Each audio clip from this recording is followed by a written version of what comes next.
Hello and welcome to fun learning. साथियों, बहुत बहुत स्वागत है आपका हमारे यूट्यूब चैनल फन लर्निंग में।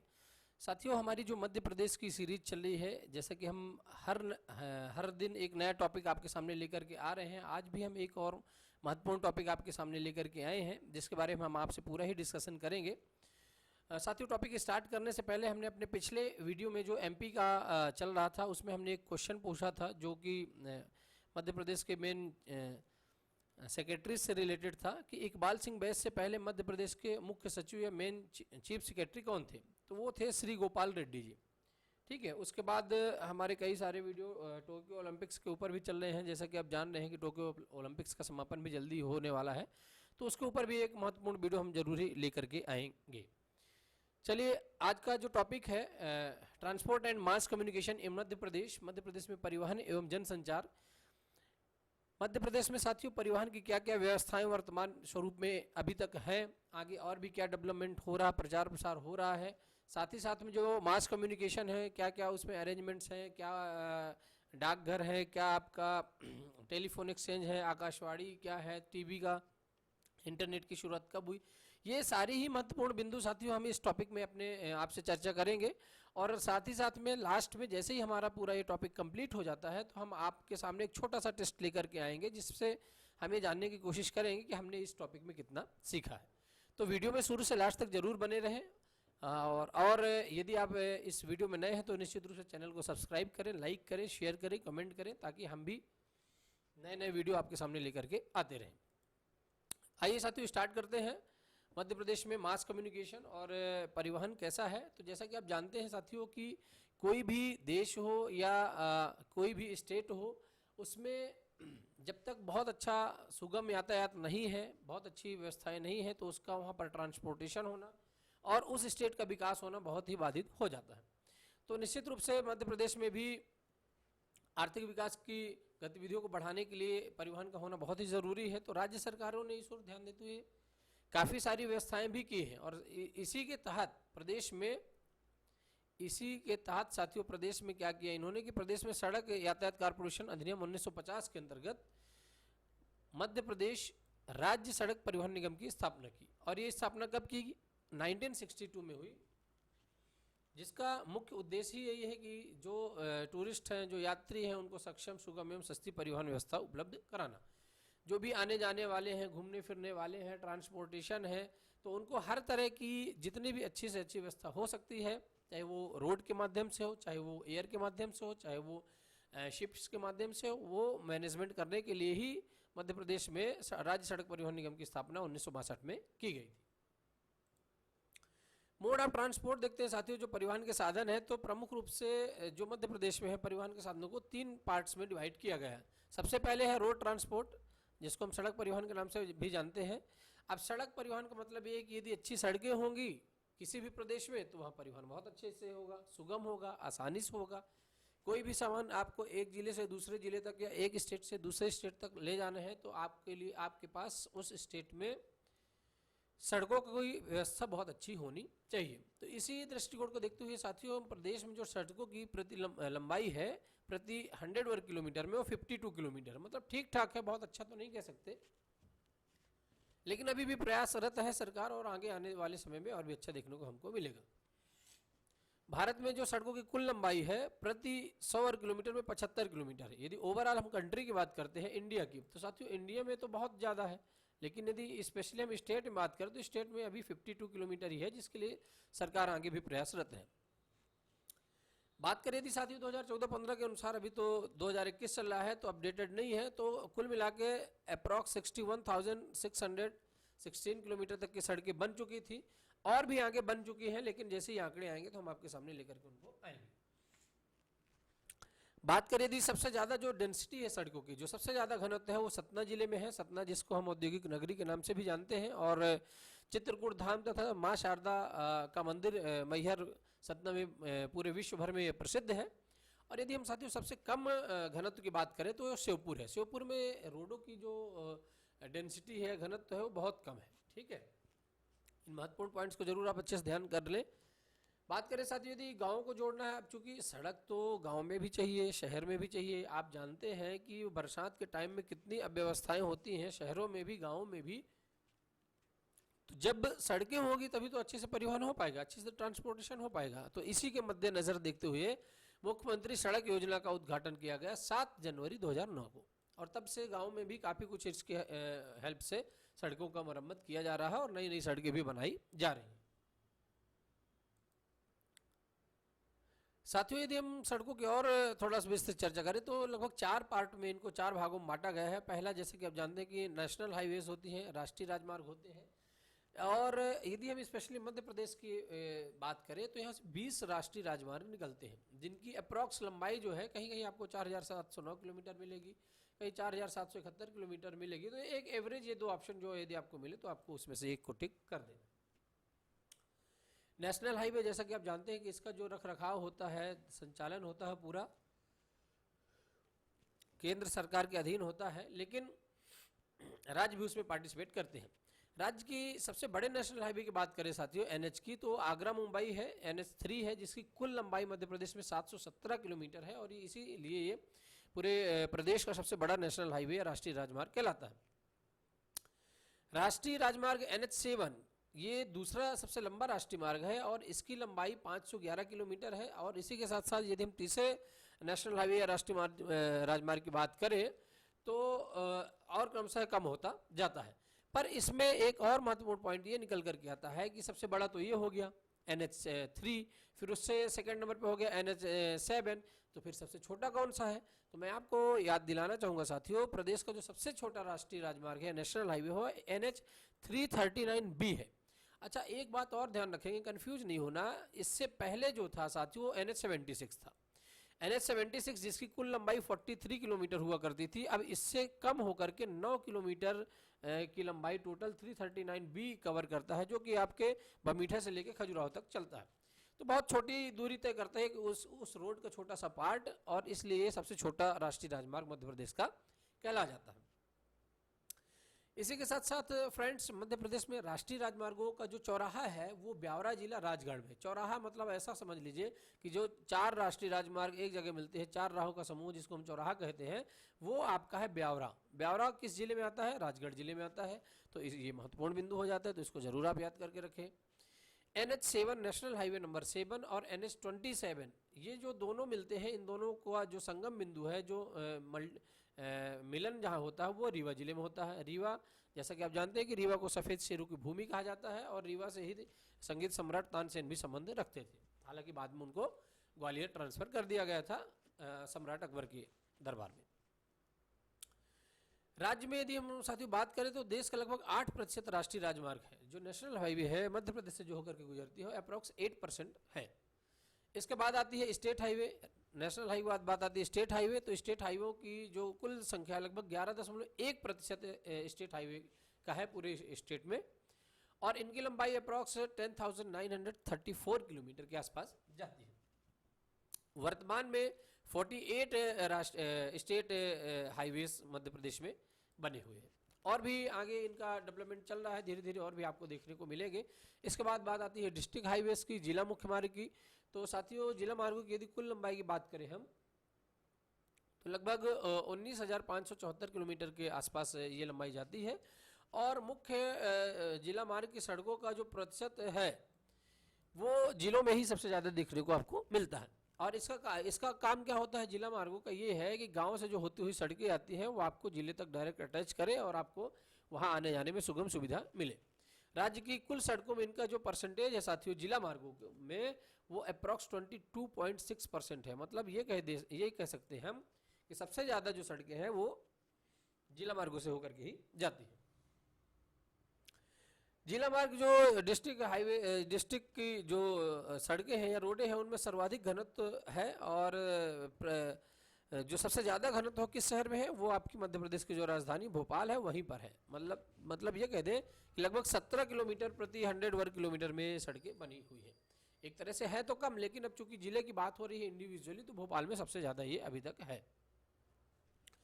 फिर इसके बाद आता है ग्रामीण मार्ग, जिसको हम रूरल पाथ्स या रूरल रूट्स भी कहते हैं। तो मध्य प्रदेश में ग्रामीण जो मार्गों की कुल लंबाई है साथियों अप्रॉक्स 26,000 के आसपास है, और प्रधानमंत्री ग्राम सड़क परियोजना लागू होने के बाद इसकी हालत काफ़ी हर राज्य में ग्रामीण एरियो में सुधरी है। जब तक प्रधानमंत्री ग्रामीण सड़क योजना नहीं आई थी तब तक बहुत अच्छा सड़कों का डेवलपमेंट नहीं हुआ था, लेकिन इसके आने के बाद ही बहुत कुछ सुधार हुआ है। मध्य प्रदेश में साथियों यदि हम बात करें तो वर्ष 2005 को सड़क वर्ष के रूप में घोषित किया गया है, या 2005 को सड़क वर्ष के रूप में मनाया गया था। चलिए कुछ छोटी मोटी स्कीम्स जो मध्य प्रदेश की सड़कों से रिलेटेड है उनके बारे में देख लेते हैं। Main schemes related to roads. Pradhan Mantri Gram सड़क योजना, जैसा कि हमने आपसे बताया कि दिसंबर 2000 में ग्रामीण अर्थव्यवस्था के सुधार हेतु इसका विकास किया गया था। अभी इस योजना में क्या हुआ, इस योजना में साथियों हुआ ये कि ग्रामीण क्षेत्रों में जहां पर कम से कम 500 आबादी हो, और जो आदिवासी एरिया है, जो ट्राइबल एरियाज है, जहां बहुत ही पुअर कंडीशन है, तो वहां कम से कम 250 की जनसंख्या या आबादी हो, तो उन सड़कों को वहां से जोड़ने का काम प्रधानमंत्री ग्राम सड़क योजना के अंतर्गत किया जाता है। और उनको ब्लॉक से होकर के, गांव से होकर के उसको जिलों तक इन सड़कों को जोड़ा जाता है। फिर बात आती है साथ ही मुख्यमंत्री ग्राम सड़क योजना। तो मुख्यमंत्री ग्राम सड़क योजना की जो शुरुआत हुई वो 1 अप्रैल 2010 से प्रारंभ की गई, और ये इसका उद्देश्य भी ये था कि भाई जितनी अच्छी सड़कें होगी उतना ही अच्छा परिवहन होगा, आवागमन का साधन अच्छा होगा, कहीं भी आने जाने में आपको दिक्कत नहीं होगी, आसानी से आप परिवहन कर पाएंगे। तो साथियों मध्य प्रदेश के जो राष्ट्रीय राजमार्ग हैं, चलिए उनके बारे में थोड़ा सा चर्चा कर लेते हैं, जो बहुत ही इंपॉर्टेंट होता है। बात करें यदि हम NH3 की, तो ये साथियों आगरा से स्टार्ट होकर के मुंबई और लौटते हुए इंदौर से जाती है मध्य प्रदेश के अंदर, और ये मध्य प्रदेश का सबसे लंबा NH या नेशनल हाईवे है, और इसकी टोटल जो लंबाई है किलोमीटर में वो 717 किलोमीटर जाती है। तो सबसे बड़ा हाईवे NH3 है, इसको आप जरूर याद करके रखेंगे। फिर आती है सेकंड नंबर पे NH7। NH7 की यदि हम बात करें साथियों तो वाराणसी होकर के जबलपुर, नागपुर से लेकर कन्याकुमारी तक है, और इसकी जो टोटल लंबाई हो 511 किलोमीटर है। और भारत का ये साथियों NH7 जो है, आप ये ध्यान रखिएगा, वाराणसी से लेकर कन्याकुमारी तक भारत का सर्वाधिक लंबा राष्ट्रीय राजमार्ग है, NH है। पूरे देश में सबसे लंबा राष्ट्रीय राजमार्ग है, जो पूरे देश का सबसे बड़ा राजमार्ग कहलाता है। लेकिन मध्य प्रदेश में 511 किलोमीटर की दूरी इसके द्वारा तय की जाती है। इसके साथ साथ ही NH12 है, जो जयपुर, जबलपुर वाया कोटा, राजगढ़, भोपाल से होकर के जाता है, और ये 481 किलोमीटर तक जाता है, और ये मध्य प्रदेश का तीसरा सबसे लंबा राष्ट्रीय राजमार्ग है। तो पहला हो गया NH3, दूसरा हो गया NH7 जो पूरे देश का सबसे लंबा राष्ट्रीय राजमार्ग है, और तीसरा MP का हो गया NH12। फिर बात करते हैं NH12A की। इसको देखें तो जबलपुर से शिमगा तक जाता है, और इसकी जो टोटल लंबाई है वो 191 किलोमीटर की लंबाई ये तय करता है। नेक्स्ट है NH25, लखनऊ, कानपुर, झांसी, शिवपुरी, और ये 80 किलोमीटर की लंबाई ओवरऑल ये तय करता है। इसके बाद आता है NH26, झांसी, लखनऊ वाया सागर होते हुए 273 किलोमीटर की दूरी ये मध्य प्रदेश के अंतर्गत इस रोड के द्वारा तय की जाती है, और ये 26AX का ही है, जो सागर बिना से होकर के 75 किलोमीटर तक जाती है। इसी का विस्तार यहाँ पर ये किया गया है। चलिए नेक्स्ट हाईवे है NH27, और NH27 की यदि हम बात करें तो ये मझगांवा से होकर के इलाहाबाद होते हुए जाता है, और ये 52 किलोमीटर की दूरी मध्य प्रदेश में इसके द्वारा तय की जाती है। नेक्स्ट हाईवे आता है साथियों नेशनल हाईवे नंबर 59। ये अहमदाबाद, झाबुआ, धार, घाटा, बिल्लौर से होकर के इंदौर तक पहुंचता है, और इंदौर तक की दूरी तय करने में पूरे मध्य प्रदेश में 171 किलोमीटर की दूरी इसके द्वारा जो है तो तय की जाती है। नेक्स्ट नंबर है NH59A, और ये इंदौर बैतूल है, और 277 किलोमीटर की दूरी इसके द्वारा भी तय की जाती है। NH69 अब्दुल्लागंज, रायसेन से लेकर के होशंगाबाद, बैतूल, मुल्ताई, नागपुर तक को टोटल इसकी जो डिस्टेंस है 256.4 किलोमीटर के आसपास ये दूरी तय की जाती है इस रोड के द्वारा। साथियों बात करें NH75 की, तो ये ग्वालियर से चालू होती है, झांसी, खजुराहो, पन्ना, छतरपुर, सतना, रीवा, रांची तक ये जाती है, और 307 किलोमीटर की दूरी इस NH के द्वारा तय किया जाता है। नेक्स्ट है NH75A, और ये रीवा, रेणुकूट, डाल्टनगंज और रांची से होते हुए 195 किलोमीटर की दूरी मध्य प्रदेश में इस रोड के द्वारा तय की जाती है। नेक्स्ट नंबर पे आते हैं साथियों तो NH76, और जैसा कि आपको हम बता दें कि ये पिंडवाड़ा, उदयपुर, चित्तौड़गढ़, कोटा, झांसी, इलाहाबाद होते हुए 43 किलोमीटर तक की दूरी जो है तो मध्य प्रदेश में इसके द्वारा तय की जाती है। तो ये महत्वपूर्ण आपके स्टेट हाईवेज और नेशनल हाईवेज हैं। अभी तो हम नेशनल हाईवे की चर्चा कर रहे हैं, तो इनको आपको बहुत अच्छे तरीके से एक बार दो बार रिवाइज कर लेना। बात करें NH-78 की, तो ये कटनी, शहडोल, अंबिकापुर, जसपुर, गुमला होते हुए 245 किलोमीटर की दूरी तय करता है। नेक्स्ट है NH-86 कानपुर, छतरपुर, सागर, और ये मध्य प्रदेश में इसकी जो टोटल लेंथ है, लंबाई है 187 किलोमीटर है। और लास्ट में आता है NH-86A, लास्ट नहीं हालांकि अभी और भी है, NH-86A जो भोपाल, विदिशा, सागर से होते हुए 186 किलोमीटर की दूरी ये तय करता है। इसके साथ ही साथ NH-92 आती है जो भौगाव और ग्वालियर होते हुए जाती है मध्य प्रदेश से, और इसकी जो टोटल लंबाई है मध्य प्रदेश में वो 108 किलोमीटर है। नेक्स्ट है साथियों NH नेशनल हाईवे 12AX, और ये जबलपुर, झांसी से होते हुए जाती है, और 337 किलोमीटर की दूरी मध्य प्रदेश के अंतर्गत ये तय इस रोड के द्वारा आदमी करता है। नेक्स्ट नंबर पे चले आते हैं तो NH-26AX है, और ये सागर, बीना होते हुए जाती है, जो 75 किलोमीटर की दूरी इस रोड के द्वारा मध्य प्रदेश में तय करते हैं। नेक्स्ट है NH-79, और ये रतलाम, अजमेर से होते हुए जाती है, और 240 किलोमीटर की दूरी मध्य प्रदेश में इस रोड के द्वारा तय करते हैं। और सबसे लास्ट में आता है NH-339B जो बमीठा, छतरपुर, खजुराहो में है, मात्र 9 किलोमीटर की दूरी इस रूट के द्वारा तय की जाती है। और साथियों आपको बता दें प्रदेश का सबसे छोटा नेशनल हाईवे है, इसके पहले जो था वो 76 था। NH-76 जैसे मैंने आपको बताया कि उससे पहले 43 किलोमीटर की दूरी तय की जाती थी। अभी जो वर्तमान में सबसे छोटा हाईवे है वो आपका NH-339B है, जो बमीठा, छतरपुर, खजुराहो से होकर के जाता है। टॉपिक को बिल्कुल ध्यान से देखेंगे, ध्यान से समझेंगे साथियों। जो कुछ भी समझ में नहीं आया आप कमेंट के माध्यम से पूछ भी सकते हैं। चलिए नेक्स्ट जो ट्रांसपोर्ट है वो है रेल ट्रांसपोर्ट, रेल परिवहन। इसके बारे में साथियों यदि हम देखें तो जैसा कि आप जानते हैं कि हमारे देश में जो है तो रेल का बहुत बड़ा नेटवर्क है, और उसी को देखते हुए मध्य प्रदेश में भी इसकी जो कुल लंबाई है 4903 किलोमीटर के आसपास है। और रेलवे की यदि हम बात करें साथियों तो 1000 वर्ग किलोमीटर के एरिया में 19.5 किलोमीटर मध्य प्रदेश के अंतर्गत ये स्थित है।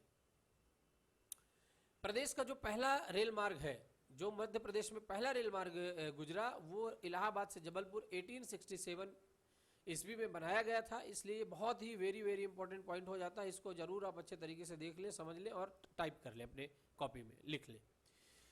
यदि बात करें साथियों कि प्रदेश का जो सबसे बड़ा रेलवे जंक्शन है, तो वो साथियों उसका जो मुख्यालय है इटारसी है। इटारसी मध्य प्रदेश का सबसे बड़ा रेलवे जंक्शन है। और इसके साथ ही साथ में हम चलते हैं कि जो पश्चिम मध्य वेस्ट सेंट्रल रेलवे पश्चिम मध्य जोन का जो मुख्यालय है साथियों वो जबलपुर है। जबलपुर जैसा कि आप जानते हैं कि जबलपुर में मध्य प्रदेश का हाई कोर्ट भी स्थित है, व्हीकल फैक्ट्री भी स्थित है। जबलपुर को संस्कार राजधानी के नाम से भी जानते हैं। ऐसे भेड़ाघाट है, धुआंधार है, ऐसे बहुत सारे इंपॉर्टेंट पॉइंट्स हैं जो जबलपुर को रिप्रेजेंट करते हैं।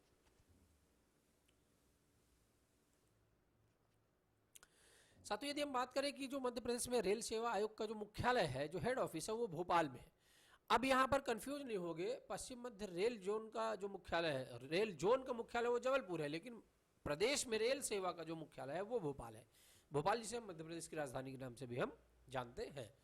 भोपाल का जो हबीबगंज स्टेशन है, लगभग लगा हुआ है 8-10 किलोमीटर, वो मध्य प्रदेश का पहला ISO प्रमाणित हबीबगंज स्टेशन है, और देश का प्राइवेट हाथों में जाने वाला पहला रेलवे स्टेशन हबीबगंज ही है। इसलिए इन बिंदुओं को आप बहुत अच्छे तरीके से समझ करके फ्रेंड्स अपने कॉपी में नोट डाउन कर लें। चलिए देखते हैं कि जो मध्य प्रदेश के प्रमुख रेलवे प्रतिष्ठान है वो कहाँ कहाँ पर प्रदेश में स्थित है। तो बात कर दी हम कोच रिपेयर वर्कशॉप की। जो कोचों का रिपेयरिंग होता है वो निषादपुरा भोपाल में स्थित है। वहाँ पर इन कोचों की देख रेख की जाती है। जो भी टूट फूट होता है, अप डाउन होता है, वहाँ पर इनको अपडेट किया जाता है। बात करें साथियों की जो रेल की जो स्प्रिंग बनती है, जो आपने देखा होगा कि बड़ी बड़ी जो राउंड शेप में स्प्रिंग ऐसे ट्रेनों में लगी रहती है जिससे आपको जर्क ना महसूस हो, तो साथियों वो बनती है हमारे मध्य प्रदेश का, जहां महालेखा कार्यालय स्थित है, और वो शहर और कोई नहीं ग्वालियर है। ठीक है। बात करें यदि वैगन रिपेयर वर्कशॉप की साथियों, तो ये सतना में है, और सतना में वैगन रिपेयर वर्कशॉप का पूरा काम किया जाता है, जहां पर वैगन्स की रिपेयरिंग की जाती है, और वहां पर अच्छे तरीके से आगे भी काम किया जाता रहा है। साथियों यदि हम बात करें वैगन रिपेयर वर्कशॉप की, तो ये सतना में स्थित है और सतना में जितनी भी ट्रेनें होती हैं उनका जो रिपेयरिंग का काम होता है, जो बोगीज होती हैं, कोच होते हैं, उनका भी रिपेयरिंग सतना में किया जाता है। इसके साथ ही साथ इलेक्ट्रिक लोको शेड जो है वो कटनी में है, कटनी में इसका देख रेख पूरा किया जाता है। और इसके साथ ही साथ में फ्रेंड से इटारसी जो कि मध्य प्रदेश का सबसे बड़ा रेलवे जंक्शन है, वहाँ पर भी इसका काम इलेक्ट्रिक लोको शेड का काम किया जाता है। बात करते हैं यदि डीजल लोको शेड की, तो साथियों ये भी कटनी में है और कटनी के साथ साथ रतलाम में भी ये स्थित है। अब एक और इम्पॉर्टेंट पॉइंट आपके सामने ये आता है कि जो रेलवे का रिक्रूटमेंट बोर्ड है, जो रेलवे भर्ती करता है अपने स्टेट में, स्पेशली मध्य प्रदेश की यदि हम बात करें, तो इसका जो हेड ऑफिस है वो मध्य प्रदेश की राजधानी भोपाल में स्थित है। इसलिए ये बहुत ही इंपॉर्टेंट पॉइंट हो जाता है, इसको आप ज़रूर याद कर करके रखेंगे। बात करें यदि रेलवे स्लीपर बनाने का जो कारखाना है वो है वनखेड़ी बुधनी, और ये सीहोर जिले के अंतर्गत आता है। और जैसा कि आप जानते हैं कि जो बुधनी है, बुधनी से ही सीहोर जिले की बुधनी एक छोटी सी तहसील है, वहीं से जो हमारे मध्य प्रदेश के सीएम है माननीय शिवराज सिंह चौहान जी, वहीं से वो अपना विधानसभा का चुनाव हमेशा ही लड़ते हैं। और आप जानते ही हैं कि शिवराज जी को बच्चे मामा के नाम से भी जानते हैं। बात करें यदि हम पश्चिम मध्य रेलवे का जो मेन जोन मुख्यालय है वो जबलपुर है, और जबलपुर के बारे में आपको मैंने अभी बताया कि जबलपुर में मध्य प्रदेश का हाई कोर्ट है मध्य, और जबलपुर को संस्कार धानी के नाम से भी जानते हैं। साथ ही साथ में जबलपुर में भेड़ाघाट है, धुआंधार जलप्रपात है, रेलवे कोच फैक्ट्री है। इस तरह से और जो महत्वपूर्ण पॉइंट्स है वो जबलपुर को रिप्रेजेंट करते हैं। चलिए नेक्स्ट ट्रांसपोर्ट की बात करते हैं, तो एयर ट्रांसपोर्ट है जिसको हम वायु परिवहन के नाम से भी जानते हैं। साथियों आप ये जानते हैं कि कहीं भी जल्दी यदि हमको पहुंचना होता है तो सबसे अच्छा माध्यम होता है एयर ट्रांसपोर्ट, ताकि कम समय में ज़्यादा दूरी हम तय कर पाए। हालांकि थोड़ा कॉस्टली होता है अन्य दो ट्रांसपोर्ट की अपेक्षा। तो इसके बारे में यदि हम थोड़ा बात करें तो मध्य प्रदेश में टोटल जो हवाई अड्डे हैं वो 5 हैं। अभी वर्तमान में 5 हवाई अड्डे हैं और 33 हवाई पट्टियाँ भी हैं। अब इनके बारे में यदि हम देखें तो जो सबसे पहले हवाई अड्डा बना वो मंडीदीप भोपाल में बना, उसके बाद पीथमपुर इंदौर में, फिर मालनपुर ग्वालियर में, देन मनेरी जबलपुर, और लास्ट में खजुराहो। खजुराहो का जो हवाई अड्डा है तो वो साथियों इसलिए बनाया गया क्योंकि खजुराहो एक विश्व प्रसिद्ध टूरिस्ट प्लेस है और वो जहाँ दुनिया भर से लोग आते हैं।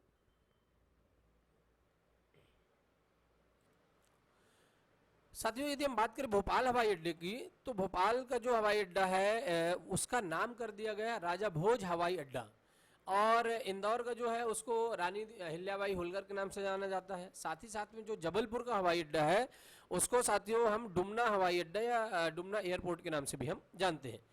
भोपाल और इंदौर हवाई अड्डों को अंतर्राष्ट्रीय हवाई अड्डों का दर्जा प्राप्त है, और इन दोनों ही हवाई अड्डों को सबसे पहले यहीं से अंतर्राष्ट्रीय उड़ानें शुरू हुई हैं, इसलिए ये बहुत ही महत्वपूर्ण हो जाता है और इसको आप जरूर ध्यान करके रखें। यदि हम बात करते हैं मध्य प्रदेश में जनसंचार की, मास कम्युनिकेशन इन मध्य प्रदेश, तो यदि इसकी चर्चा करें साथियों कि मास कम्युनिकेशन की क्या व्यवस्था है, कब आकाशवाणी आया, कब टेलीफोन की व्यवस्था की गई, तो सबसे पहले जो मध्य प्रदेश की शुरुआत हुई वो 1 अप्रैल 1962 में हुई, और ये नागपुर में डाकदार परिमंडल का गठन किया गया था। हालांकि बाद में जैसे ही मध्य प्रदेश अलग हुआ नागपुर से, तो 11 जुलाई 1965 में इसे भोपाल में शिफ्ट कर दिया गया, और भोपाल जैसा कि आप जानते हैं कि भोपाल को मध्य प्रदेश की कैपिटल के नाम से हम जानते हैं। साथ ही साथ में भोपाल 5 पहाड़ियों पर बसा हुआ है और झीलों के शहर के नाम से भी हम भोपाल को जानते हैं। वर्तमान में यदि हम बात करें तो मध्य प्रदेश में 8,280 डाकघर हैं तथा लगभग 42,000 के आसपास पत्र पेटियां हैं। प्रदेश में दूरसंचार सेवा की जो शुरुआत हुई, जो कम्युनिकेशन की बात हुई, तो वो 1 सितंबर से चालू हुई और 1974 से इसकी शुरुआत की गई है।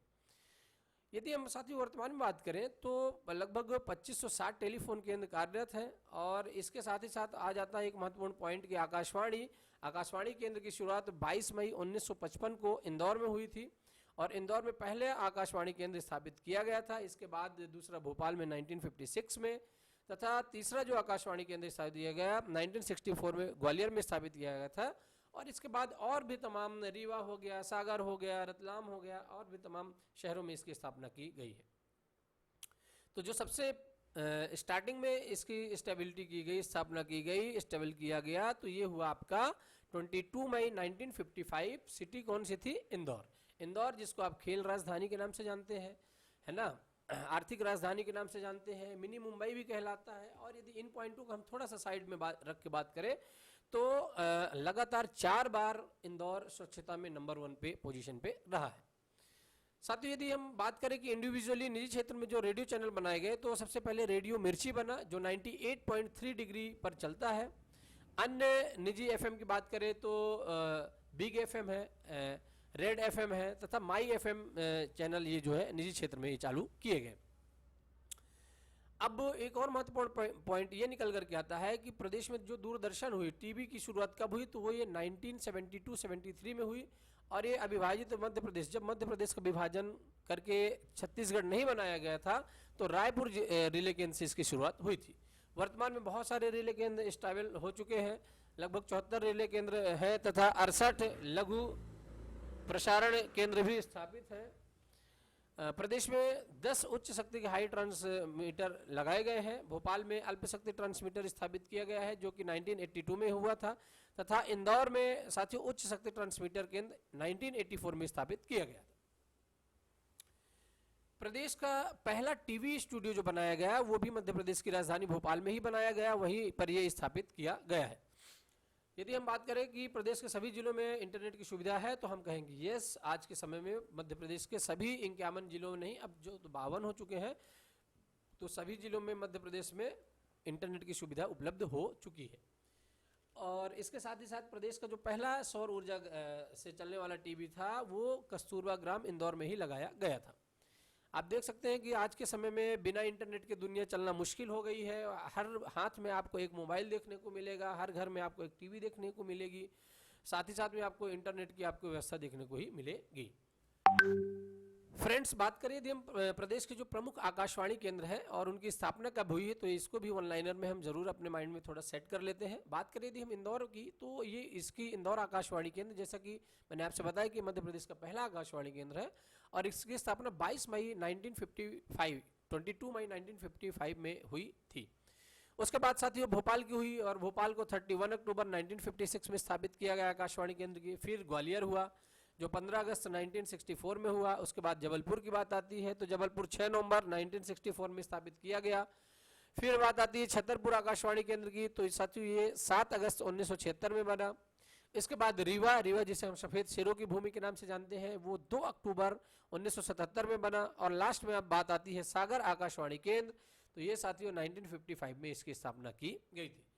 इसके बाद और भी बने हैं लेकिन ये महत्वपूर्ण है, ये 6-7 जो आकाशवाणी केंद्र हैं इनको आप जरूर आप अच्छे तरीके से अपनी कॉपी में नोट डाउन कर लें, याद कर लें और समझ लें। अब आती बात अखबार की तो साथियों जो मध्य प्रदेश में सबसे पहले स्टार्ट हुआ अखबार वो था ग्वालियर अखबार। और ग्वालियर अखबार साथियों हिंदी में नहीं आता था, ये आपका उर्दू में आता था और वीकली था ये, है ना।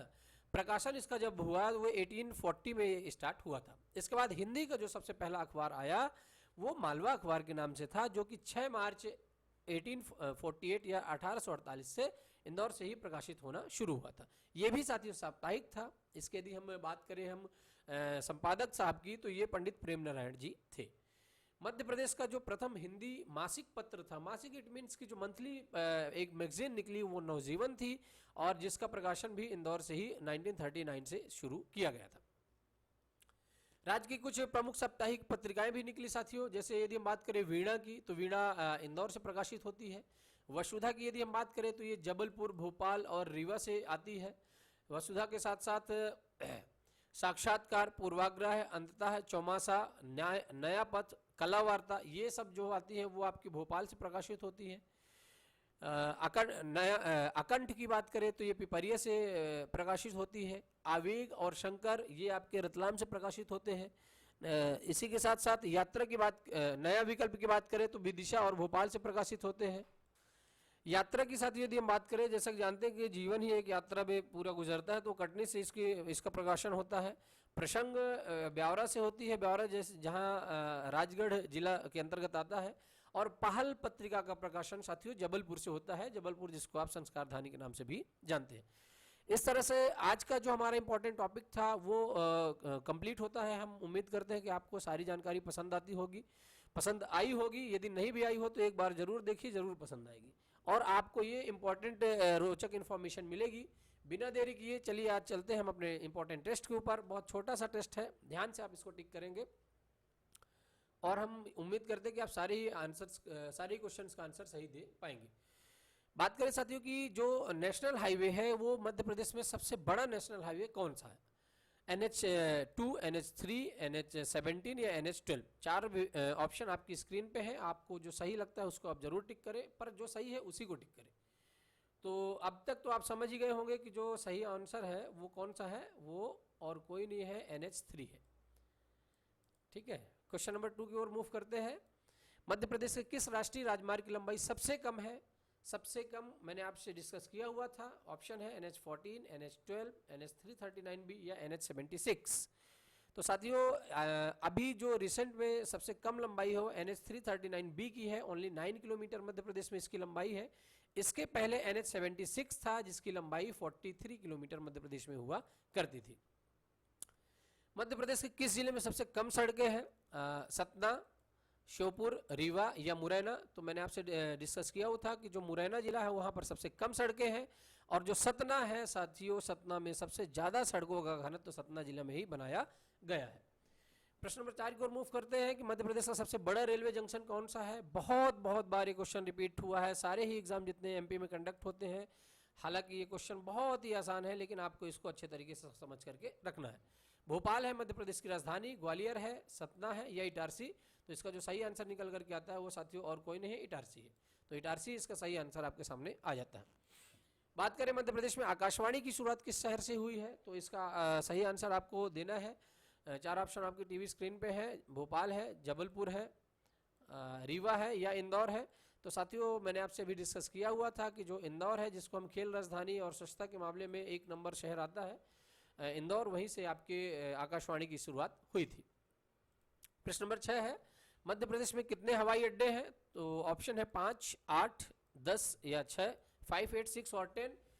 तो अभी जो वर्तमान में मध्य प्रदेश में हवाई अड्डे हैं वो 5 हैं, और उनमें से इंदौर और भोपाल हवाई अड्डों को अंतर्राष्ट्रीय हवाई अड्डों की दर्जा भी दिया गया है। प्रश्न नंबर 7 है कि ग्वालियर अखबार का प्रकाशन कब हुआ? 1829, 1840, 1830 या 1855। तो ग्वालियर अखबार का प्रकाशन जो साथियों हुआ था वो हुआ था आपका 1840 ईस्वी में, इसलिए आपका आंसर सही होता है। क्वेश्चन नंबर 8 है, मालवा अखबार का प्रकाशन कहाँ से हुआ है? ऑप्शन आपकी स्क्रीन पर है, भोपाल है, इंदौर है, जबलपुर है या रीवा है।